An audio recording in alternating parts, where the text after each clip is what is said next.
అందరికీ నమస్కారం. నేను దర్శి ఎస్ఐ మురళీ ఎస్ఐని మాట్లాడుతున్నాను. ఈరోజు మన దర్శి మండల ప్రజలందరికీ కూడా ఒక ముఖ్యమైన విషయాన్ని చెప్పాలని చెప్పి ఈరోజు ఈ వీడియో చేయడం జరుగుతుంది. ముఖ్యంగా మన స్కూల్ పిల్లలకి, కాలేజీ పిల్లలకి అందరూ కూడా కొంతమందికి, చాలామందికి ఇంటర్మీడియట్ పరీక్షలు అయిపోయినాయి, 10th క్లాస్ ఎగ్జామ్స్ అయిపోయినాయి. ఇంకా 10 రోజుల్లో స్కూల్ కూడా క్లోజ్ అవుతుంది.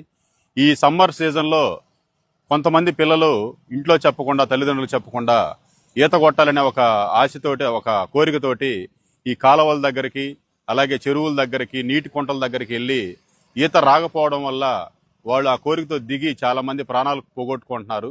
లాస్ట్ ఇయర్ విజయవాడలో చదువుకుంటున్నటువంటి 2 పిల్లలు వాళ్ళ అమ్మమ్మ గారు ఊరైనటువంటి చలివేంద్రంకి వచ్చి ఆడుకుంటూ ఇంటి పక్కన ఒక నీటి కుంట ఉంటే అక్కడ దిగి ఈత రాక ఇద్దరు కూడా పిల్లలు, కమల పిల్లలు ఇద్దరు కూడా చనిపోయారు. అలా చనిపోతే తల్లిదండ్రుల బాధ ఎలా ఉంటుంది అనేది మేము ప్రత్యక్షంగా చూసాం. కాబట్టి ఈ కాన్సెప్ట్ మీద మన ప్రకాశం జిల్లా ఎస్పీ గారు అయినటువంటి గౌరవనీయులు హర్షవర్ధన్ రాజు సార్ కూడా చాలా వైడ్గా పబ్లిసిటీ కూడా ఇచ్చారు. పేపర్లో కూడా ప్రెస్ మీట్ కూడా ఇవ్వడం జరిగింది.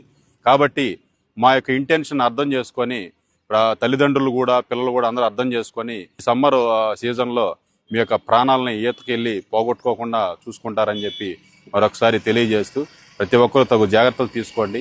Thank you very much.